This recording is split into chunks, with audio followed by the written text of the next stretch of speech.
27/1/25 പ്രഭാത മുരളി ബാബ്ദാദ മധുബൻ. ബാബ പറയുന്നു, മധുരമായ കുട്ടികളെ, നിങ്ങളുടെ കർമാതീത അവസ്ഥ എപ്പോൾ ഉണ്ടാകുന്നുവോ അപ്പോൾ വിഷ്ണുപുരിയിലേക്ക് പോകും. പാസ് വിത്ത് ഓണർ ആകുന്ന കുട്ടികൾ തന്നെയാണ് കർമാതീതം ആകുന്നത്. ചോദ്യം: കുട്ടികളായ നിങ്ങളിൽ രണ്ട് പിതാവും ഏതൊരു പ്രയത്നമാണ് ചെയ്യുന്നത്? ഉത്തരം: കുട്ടികൾ സ്വർഗത്തിന് യോഗ്യരാകണം. സർവഗുണ സമ്പന്നവും 16 കലാ സമ്പൂർണവും ആക്കുന്നതിൻ്റെ പ്രയത്നം ബാബ് ദാദ രണ്ടുപേരും ചെയ്യുന്നു. ഇത് നിങ്ങൾക്ക് ഡബിൾ എൻജിൻ ലഭിച്ചിരിക്കുന്നത് പോലെയാണ്. ഇങ്ങനെയുള്ള വണ്ടർഫുൾ പഠനം പഠിപ്പിക്കുന്നു. അതിലൂടെ നിങ്ങൾ 21 ജന്മത്തേക്ക് ചക്രവർത്തി പദം നേടുന്നു. ഗീതം: കുട്ടിക്കാലത്തെ ദിവസങ്ങൾ മറന്നു പോകരുത്. ഓം ശാന്തി. മധുരമധുരമായ വളരെ കാലം വേർപിരിഞ്ഞ ശേഷം തിരിച്ചു കിട്ടിയ കുട്ടികൾ ഗീതം കേട്ടു. ഡ്രാമ പ്ലാൻ അനുസരിച്ച് ഇങ്ങനെയുള്ള ഗീതം സെലക്ട് ചെയ്തിരിക്കുകയാണ്. മനുഷ്യർ കുഴങ്ങിപ്പോകുന്നു.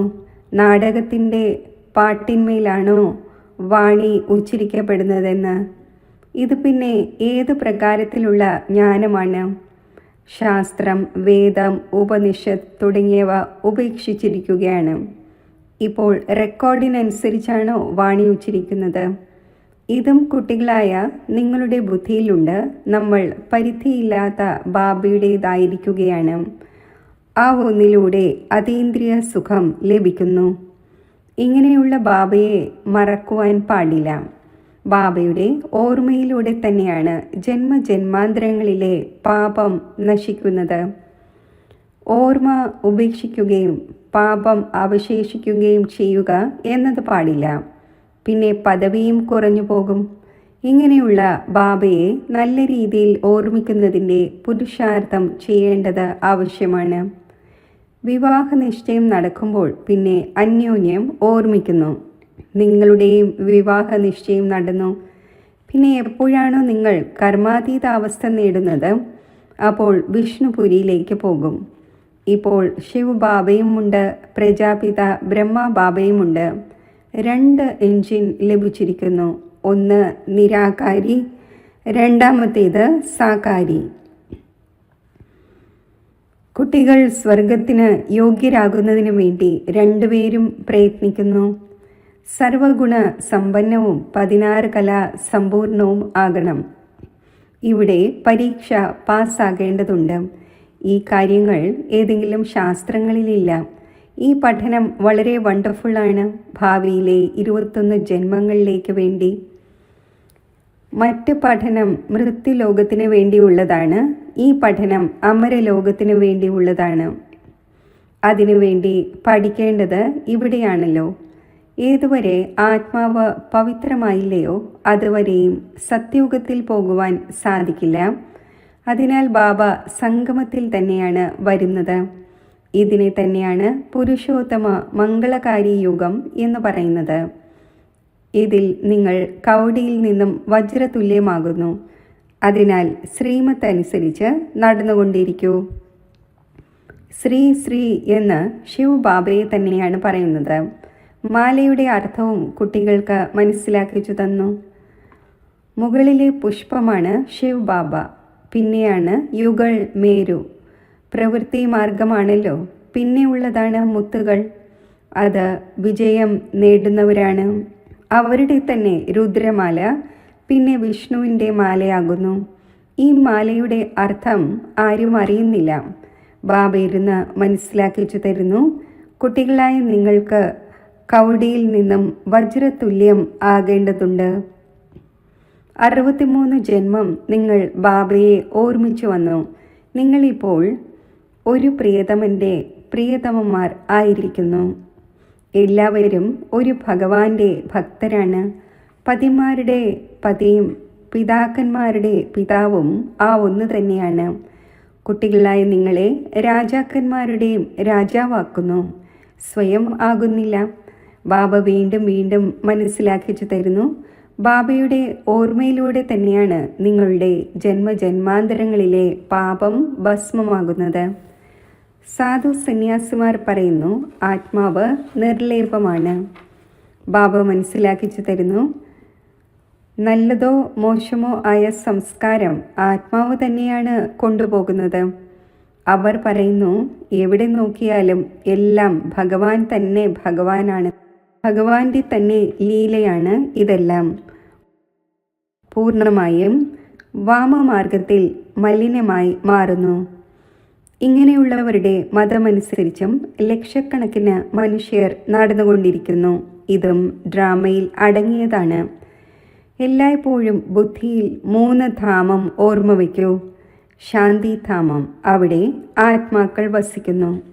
സുഖധാമം, അതിനുവേണ്ടി നിങ്ങൾ പുരുഷാർത്ഥം ചെയ്യുന്നു. ദുഃഖധാമം ആരംഭിക്കുന്നത് പകുതി കൽപ്പത്തിന് ശേഷമാണ്. ഭഗവാനെ പറയുന്നത് ഹെവൻലി ഗോഡ് ഫാദർ എന്നാണ്. ആ ഒന്ന് ഹെൽ സ്ഥാപിക്കുന്നൊന്നുമില്ല. ബാബ പറയുന്നു, ഞാൻ സുഖധാമം തന്നെയാണ് സ്ഥാപിക്കുന്നത്.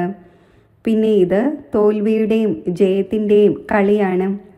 കുട്ടികളായ നിങ്ങൾ ശ്രീമത്തിലൂടെ നടന്ന് ഇപ്പോൾ മായയാകുന്ന രാവണൻ്റെ മേൽ ജയം നേടുന്നു. പിന്നെ പകുതി കൽപ്പത്തിനു ശേഷം രാവണ രാജ്യം ആരംഭിക്കുന്നു. കുട്ടികളായ നിങ്ങൾ ഇപ്പോൾ യുദ്ധ മൈതാനത്തിലാണ്. ഇത് ബുദ്ധിയിൽ ധാരണ ചെയ്യണം.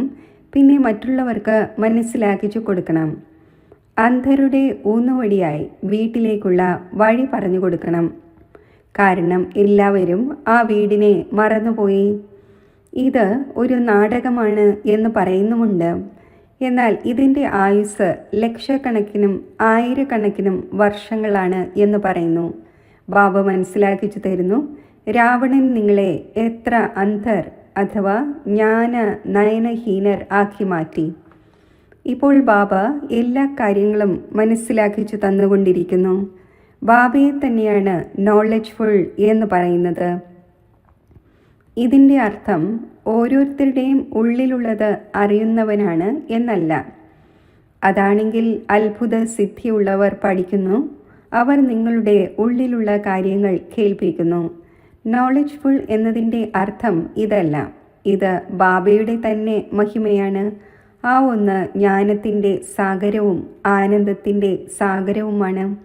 മനുഷ്യർ പറയുന്നു, ആ ഒന്ന് അന്തര്യാമിയാണ്. ഇപ്പോൾ കുട്ടികളായി നിങ്ങൾ മനസ്സിലാക്കുന്നുണ്ട്, ആ ഒന്ന് ടീച്ചറാണ്, നമ്മളെ പഠിപ്പിക്കുന്നു. ആ ഒന്ന് ആത്മീയ പിതാവുമാണ്, ആത്മീയ സദ്ഗുരുവുമാണ്. അവർ ശാരീരിക ടീച്ചറും ഗുരുവുമാകുന്നു. അതും പ്രത്യേകമാണ്. മൂന്നും ഒന്നാവുക സാധ്യമല്ല. വേണമെങ്കിൽ ചില പിതാവ് ടീച്ചറുമായിരിക്കും, ഗുരു ആവുക സാധ്യമല്ല. അതാണെങ്കിൽ പിന്നെയും മനുഷ്യനാണ്. ഇവിടെയാണെങ്കിൽ ആ സുപ്രീം ആത്മാവായ പരംപിത പരമാത്മാവ് പഠിപ്പിക്കുന്നു. ആത്മാവിനെ പരമാത്മാവ് എന്ന് പറയുകയില്ല. ഇതും ആരും മനസ്സിലാക്കുന്നില്ല. പരമാത്മാവ് അർജുനന് സാക്ഷാത്കാരം കാണിച്ചു കൊടുത്തതായി പറയുന്നു. അപ്പോൾ അർജുനൻ പറഞ്ഞു, നിർത്തൂ, ഇത്രയും തേജസ് എനിക്ക് സഹിക്കുവാൻ സാധിക്കുന്നില്ല. ഇതെല്ലാമാണ് കേട്ടിരിക്കുന്നത്. അപ്പോൾ പരമാത്മാവ് ഇത്രയും തേജോമയനാണ് എന്ന് വിചാരിക്കുന്നു. മുൻപ് ബാബയുടെ അടുക്കൽ വരുമായിരുന്നപ്പോൾ സാക്ഷാത്കാരത്തിലേക്ക് പോകുമായിരുന്നു. നിർത്തൂ, വളരെയധികം തേജസ്സാണ്, എനിക്ക് സഹിക്കാൻ സാധിക്കുന്നില്ല എന്ന് പറയുമായിരുന്നു. എന്താണോ കേട്ടിട്ടുള്ളത് അതേ ഭാവന ബുദ്ധിയിൽ നിലനിൽക്കുന്നു. ബാബ പറയുന്നു, ആര് ഏത് ഭാവനയോടെ ഓർമ്മിക്കുന്നുവോ എനിക്ക് അവരുടെ ഭാവന പൂർത്തീകരിക്കാൻ സാധിക്കും. ആരെങ്കിലും ഗണപതിയുടെ പൂജാരിയാണെങ്കിൽ അവർക്ക് ഗണപതിയുടെ സാക്ഷാത്കാരം നൽകും. സാക്ഷാത്കാരം ഉണ്ടാകുമ്പോൾ മനസ്സിലാക്കുന്നു മുക്തിധാമത്തിൽ എത്തിച്ചേർന്നുവെന്ന്. പക്ഷേ അല്ല, മുക്തിധാമത്തിൽ ആർക്കും പോകുവാൻ സാധിക്കില്ല. നാരദൻ്റെയും ഉദാഹരണമുണ്ട്. അത് ഭക്ത ശിരോമണിയായി പാടപ്പെട്ടിരിക്കുന്നു. നാരദൻ ചോദിച്ചു, എനിക്ക് ലക്ഷ്മിയെ വരിക്കുവാൻ സാധിക്കുമോ? അപ്പോൾ പറഞ്ഞു, തൻ്റെ മുഖം നോക്കൂ, ഭക്തരുടെ മാലയുമുണ്ട്. ഫീമെയിൽസിൽ മീരയും മെയിൽസിൽ നാരദനും മുഖ്യമായി പാടപ്പെട്ടിട്ടുണ്ട്. ഇവിടെ പിന്നെ ജ്ഞാനത്തിൽ മുഖ്യ ശിരോമണിയാണ് സരസ്വതി. നമ്പർ വൈസ് ആണല്ലോ. ബാബ മനസ്സിലാക്കിച്ചു തരുന്നു, മായയോട് വളരെ ജാഗ്രതയോടെ ഇരിക്കണം. മായ ഇങ്ങനെയുള്ള തലതിരിഞ്ഞ കാര്യം ചെയ്യിക്കും. പിന്നെ അന്തിമത്തിൽ വളരെയധികം കരയുകയും പശ്ചാത്തപിക്കുകയും ചെയ്യേണ്ടി വരും. ഭഗവാൻ വന്നു, എനിക്ക് സമ്പത്തെടുക്കാൻ സാധിച്ചില്ല. പിന്നെ പ്രജയിലും ദാസദാസിയായി പോയി ആകും. അവസാനം പഠനം പൂർത്തിയാകുന്നു. പിന്നെ വളരെയധികം പശ്ചാത്തപിക്കേണ്ടി വരുന്നു. അതിനാൽ ബാബ മുൻകൂട്ടി തന്നെ മനസ്സിലാക്കിച്ചു തരികയാണ്, പിന്നീട് പശ്ചാത്തപിക്കേണ്ടി വരരുത്. എത്രത്തോളം ബാബയെ ഓർമ്മിച്ചുകൊണ്ടിരിക്കുമോ അപ്പോൾ യോഗ അഗ്നിയിലൂടെ പാപം ഭസ്മമാകും. ആത്മാവ് സതോ പ്രധാനം ആയിരുന്നു. പിന്നെ അതിൽ മാലിന്യം ചേർന്ന് തമോ പ്രധാനം ആയിരിക്കുകയാണ്. ഗോൾഡൻ, സിൽവർ, കോപ്പർ, അയൺ എന്ന പേരുമുണ്ട്. ഇപ്പോൾ അയൺ ഏജിൽ നിന്നും വീണ്ടും നിങ്ങൾക്ക് ഗോൾഡൻ ഏജിലേക്ക് പോകേണ്ടതുണ്ട്. പവിത്രമാകാതെ ആത്മാക്കൾക്ക് പോകുവാൻ സാധിക്കില്ല. സത്യയുഗത്തിൽ പ്യൂരിറ്റി ഉണ്ടായിരുന്നു. അപ്പോൾ പീസും പ്രോസ്പെറിറ്റിയും ഉണ്ടായിരുന്നു. ഇവിടെ പ്യൂരിറ്റി ഇല്ല, അപ്പോൾ പീസും പ്രോസ്പെറിറ്റിയും ഇല്ല. രാപ്പകലിൻ്റെ വ്യത്യാസമുണ്ട്. ബാബ മനസ്സിലാക്കിച്ചു തരുന്നു, ഈ കുട്ടിക്കാലത്തിൻ്റെ ദിവസങ്ങൾ മറന്നു പോകരുത്. ബാബ അഡോപ്റ്റ് ചെയ്തിരിക്കുകയാണല്ലോ. ബ്രഹ്മാവിലൂടെ അഡോപ്റ്റ് ചെയ്യുന്നു. ഇത് അഡോപ്ഷനാണ്. സ്ത്രീയെ അഡോപ്റ്റ് ചെയ്യുന്നു. പിന്നെ കുട്ടികളെ ക്രിയേറ്റ് ചെയ്യുന്നു. സ്ത്രീയെ രചന എന്ന് പറയില്ല. ഈ ബാബയും അഡോപ്റ്റ് ചെയ്യുന്നു. ആരെയാണോ കഴിഞ്ഞ കൽപ്പത്തിൽ അഡോപ്റ്റ് ചെയ്തിരുന്നത്, എൻ്റെ അതേ കുട്ടികളാണ് നിങ്ങൾ. അഡോപ്റ്റഡായ ദത്തെടുക്കപ്പെട്ട കുട്ടികൾക്ക് തന്നെയാണ് ബാബയിൽ നിന്നും സമ്പത്ത് ലഭിക്കുന്നത്. ഉയർന്നതിലും ഉയർന്ന ബാബയിൽ നിന്നും ഉയർന്നതിലും ഉയർന്ന സമ്പത്ത് ലഭിക്കുന്നു. ആ ഒന്ന് തന്നെയാണ് ഭഗവാൻ. പിന്നെ സെക്കൻഡ് നമ്പറിലാണ് ലക്ഷ്മി നാരായണൻ, സത്യയുഗത്തിൻ്റെ അധികാരികൾ. ഇപ്പോൾ നിങ്ങൾ സത്യയുഗത്തിൻ്റെ അധികാരി ആയിക്കൊണ്ടിരിക്കുന്നു. ഇപ്പോൾ സമ്പൂർണം ആയിട്ടില്ല, ആയിക്കൊണ്ടിരിക്കുകയാണ്. പാവനമായി പാവനമാക്കി മാറ്റുക, ഇത് തന്നെയാണ് ആത്മീയ സത്യമായ സേവനം. നിങ്ങളിപ്പോൾ ആത്മീയ സേവനം ചെയ്യുന്നു. അതിനാൽ നിങ്ങൾ വളരെ ഉയർന്നവരാണ്. ശിവബാബ പതിതരെ പാവനമാക്കുന്നു. നിങ്ങളും പാവനമാക്കുന്നു. രാവണൻ എത്ര തുച്ഛ ബുദ്ധിയാക്കി മാറ്റിയിരിക്കുകയാണ്. ഇപ്പോൾ ബാബ വീണ്ടും യോഗ്യമാക്കി വിശ്വത്തിൻ്റെ അധികാരിയാക്കുന്നു. ഇങ്ങനെയുള്ള ബാബയെ പിന്നെ കല്ലിലും മൺകട്ടയിലുമുണ്ട് എന്നെങ്ങനെ പറയാൻ സാധിക്കും? ബാബ പറയുന്നു, ഈ കളി ഉണ്ടാക്കപ്പെട്ടതാണ്. കൽപ്പത്തിനു ശേഷം വീണ്ടും ഇങ്ങനെ ഉണ്ടാകും. ഇപ്പോൾ ഡ്രാമ പ്ലാൻ അനുസരിച്ച് ഞാൻ വന്നിരിക്കുന്നു നിങ്ങൾക്ക് മനസ്സിലാക്കിച്ചു തരുവാൻ. ഇതിൽ അല്പം പോലും വ്യത്യാസമുണ്ടാവുക സാധ്യമല്ല. ബാബയ്ക്ക് ഒരു സെക്കൻഡ് പോലും വൈകുവാൻ സാധിക്കില്ല. ഏതുപോലെ ബാബയുടെ റീഇൻകാർണേഷൻ ഉണ്ടാകുന്നുവോ അതേപോലെ കുട്ടികളായ നിങ്ങളുടെയും റീഇൻകാർണേഷൻ ഉണ്ടാകുന്നു. നിങ്ങൾ അവതരിച്ചിരിക്കുന്നവരാണ്. ആത്മാവ് ഇവിടെ വന്ന് സാകാരത്തിൽ പാർട്ട് അഭിനയിക്കുന്നു. ഇതിനെ അവതരണം എന്ന് പറയുന്നു. മുകളിൽ നിന്നും താഴെ വന്നു പാർട്ട് അഭിനയിക്കുവാൻ. ബാബയുടേതും ദിവ്യവും അലൗകികവുമായ ജന്മമാണ്. ബാബ സ്വയം പറയുന്നു, എനിക്ക് പ്രകൃതിയുടെ ആധാരം എടുക്കേണ്ടി വരുന്നു. ഞാൻ ഈ ശരീരത്തിൽ പ്രവേശിക്കുന്നു. ഇത് എൻ്റെ നിശ്ചയിക്കപ്പെട്ട ശരീരമാണ്. ഇത് വളരെ വലിയ വണ്ടർഫുൾ കളിയാണ്. ഈ നാടകത്തിൽ ഓരോരുത്തരുടെയും പാർട്ട് അടങ്ങിയിട്ടുണ്ട്. അത് അഭിനയിച്ചുകൊണ്ട് തന്നെ ഇരിക്കുന്നു. 21 ജന്മങ്ങളുടെ പാർട്ട് വീണ്ടും ഇങ്ങനെ തന്നെ അഭിനയിക്കും. നിങ്ങൾക്ക് ക്ലിയർ നോളജ് ലഭിച്ചിരിക്കുകയാണ്. അതും നമ്പർ വൈസ് പുരുഷാർത്ഥം അനുസരിച്ചാണ്. ബാബ മഹാരഥികളുടെ മഹിമ ചെയ്യുന്നുവല്ലോ. പാണ്ഡവരുടെയും കൗരവരുടെയും യുദ്ധമുണ്ടായതായി കാണിക്കുന്ന ഇതെല്ലാം കൃത്രിമ കാര്യങ്ങളാണ്. ഇപ്പോൾ നിങ്ങൾ മനസ്സിലാക്കുന്നു, അതാണ് ശാരീരിക ഡബിൾ അഹിംസകർ. നിങ്ങൾ ആത്മീയ ഡബിൾ അഹിംസകരാണ്. ചക്രവർത്തി പദം നേടുന്നതിനായി നോക്കൂ നിങ്ങൾ എങ്ങനെയാണ് ഇരിക്കുന്നതെന്ന്. ബാബയെ ഓർമ്മിക്കുന്നതിലൂടെ വികർമ്മം വിനാശമാകും എന്നറിയുന്നുണ്ട്. ഈ ചിന്ത ഉണ്ടായിരിക്കുകയാണ്. പ്രയത്നം മുഴുവനും ഓർമ്മിക്കുന്നതിൽ തന്നെയാണ്. അതിനാൽ ഭാരതത്തിൻ്റെ പ്രാചീന യോഗം പാടപ്പെട്ടിട്ടുണ്ട്.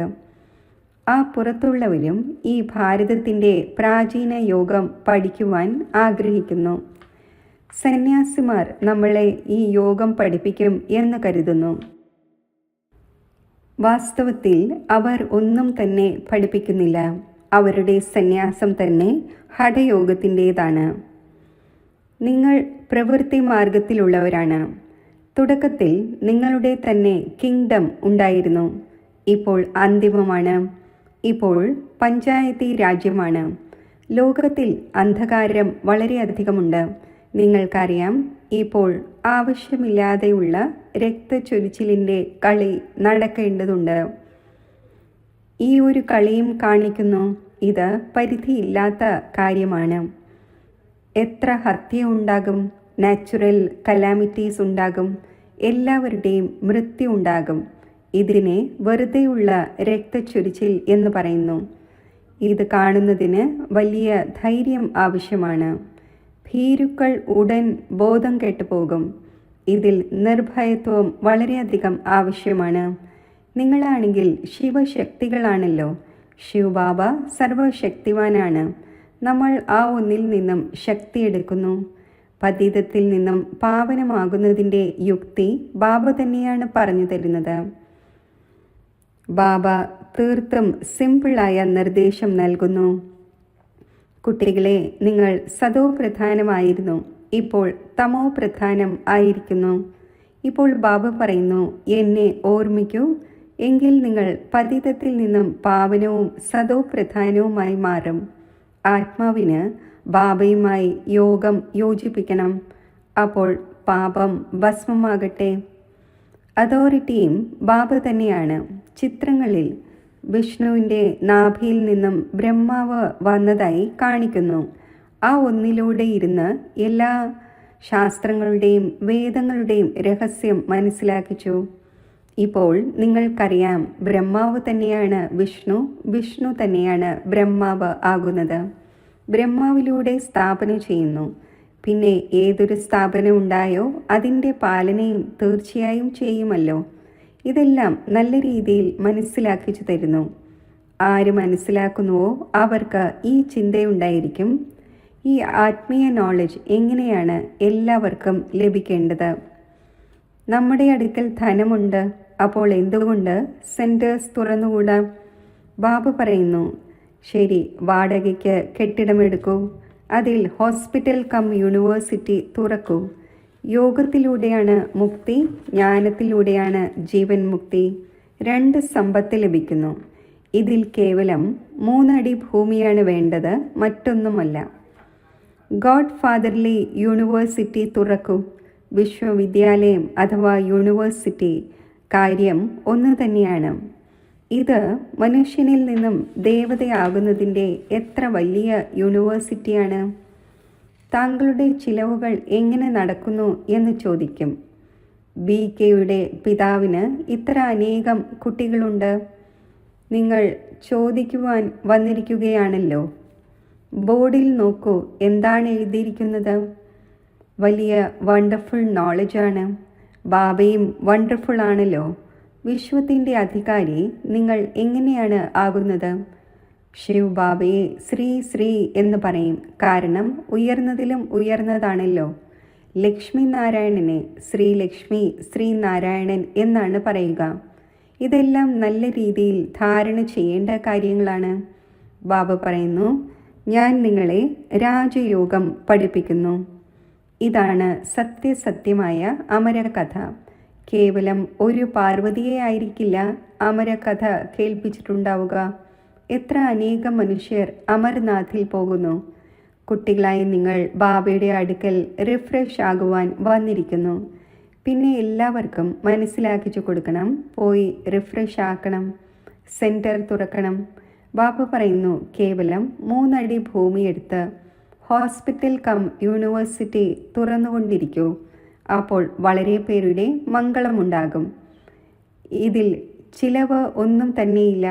ഹെൽത്തും വെൽത്തും ഹാപ്പിനെസ്സും ഒരു സെക്കൻഡിൽ ലഭിക്കുന്നു. കുട്ടി ജനിച്ചു, അവകാശിയായി. നിങ്ങൾക്കും നിശ്ചയമുണ്ടായി, വിശ്വത്തിൻ്റെ അധികാരി ആവുകയും ചെയ്തു.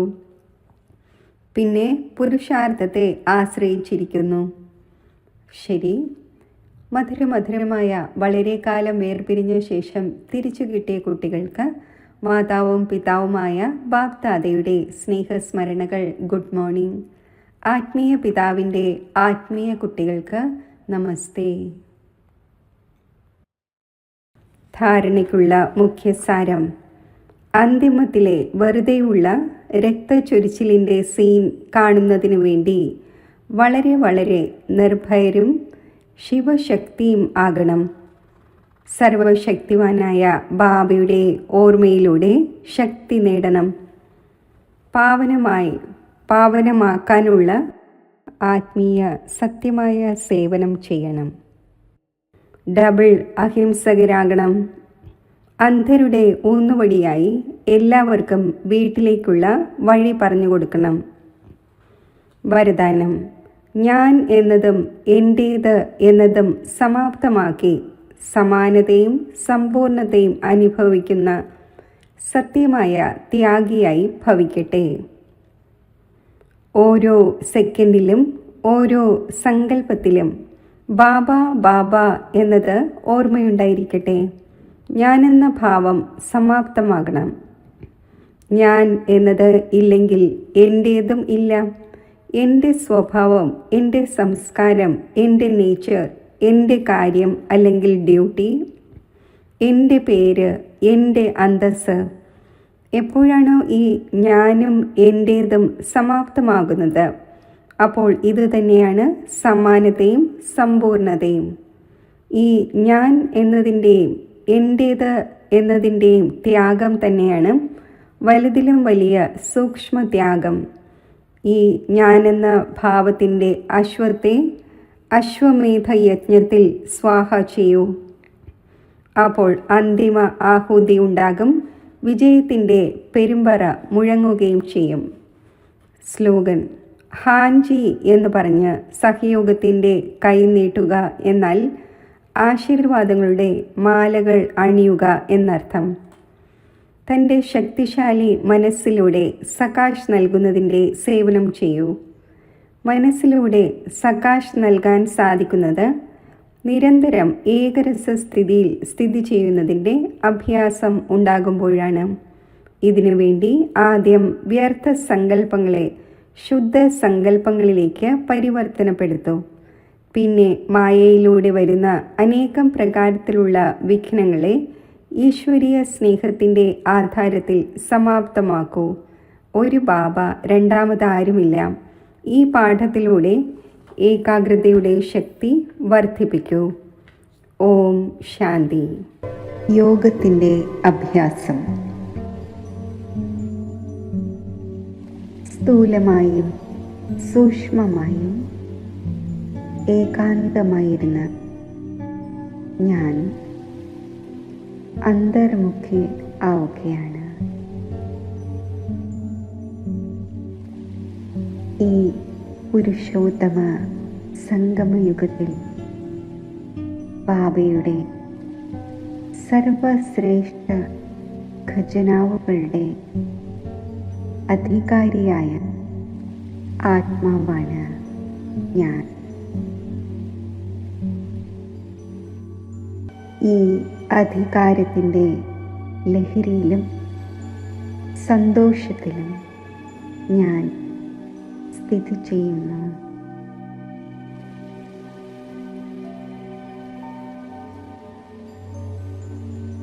ഈ സന്തോഷവും ലഹരിയും എന്നെ അധീനതകളിൽ നിന്നും സ്വതന്ത്രമാക്കുന്നു. ഈ വ്യക്തലോകത്തിൽ ഞാൻ അതിഥിയായി വന്നിരിക്കുകയാണ്. ഈ സ്മൃതിയുടെ സ്വരൂപമായി മാറുമ്പോൾ ഞാൻ വ്യക്തഭാവത്തിനും ഉപരി അവ്യക്തസ്ഥിതി അനുഭവിക്കുന്നു.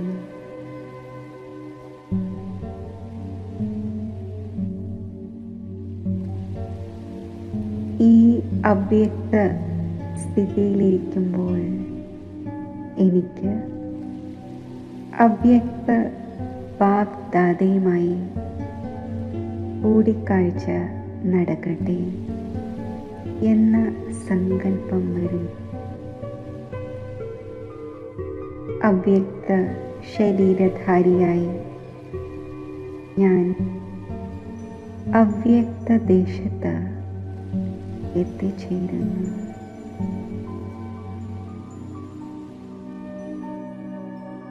ഈ പ്രകാശമയ ലോകത്തിൽ ജ്ഞാനസൂര്യൻ്റെയും സമ്പൂർണ്ണ ബ്രഹ്മാവിൻ്റെയും സംയുക്ത രൂപമായ ബാപ്ദാദയുടെ സാമീപ്യം ഞാൻ ദിവ്യബുദ്ധിയുടെ ആധാരത്തിൽ ദർശിക്കുകയും അനുഭവിക്കുകയും ചെയ്യുന്നു.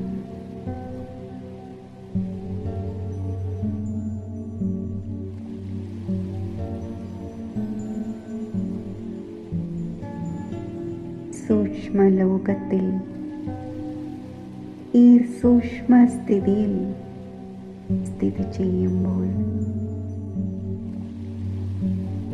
അവ്യക്ത ബാപ്ദാദയുടെ അലൗകിക സ്നേഹത്തിൻ്റെയും വരദാനങ്ങളുടെയും ദൃഷ്ടി എന്നിൽ പതിയുമ്പോൾ ആ അലൗകികമായ സ്നേഹത്തിൻ്റെയും അതീന്ദ്രിയ സുഖത്തിൻ്റെയും അനുഭവത്തിൽ ഞാൻ ലയിച്ചു ചേരുന്നു.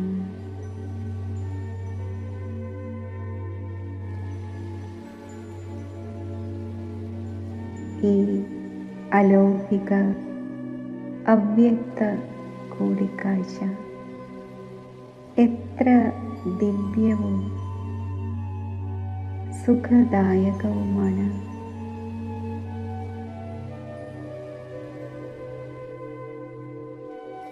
മനസ്സിൻ്റെ വൃത്തി കൊണ്ടും അവ്യക്ത ദൃഷ്ടി കൊണ്ടും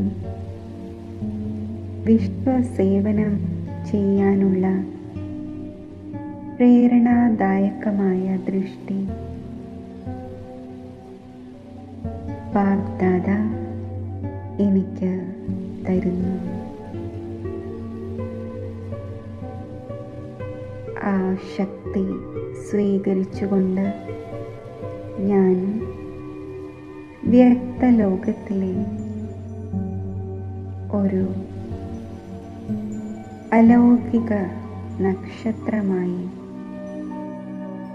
അവ്യക്ത ഫരിഷ്തയായി ശുദ്ധ വൃത്തിയിലൂടെയും ശുഭ ദൃഷ്ടിയിലൂടെയും ഈശ്വരീയ സ്നേഹത്തിൻ്റെയും ഈശ്വരീയ ഗുണങ്ങളുടെയും കിരണങ്ങൾ വിശ്വമാകെ വ്യാപിപ്പിക്കുന്നു.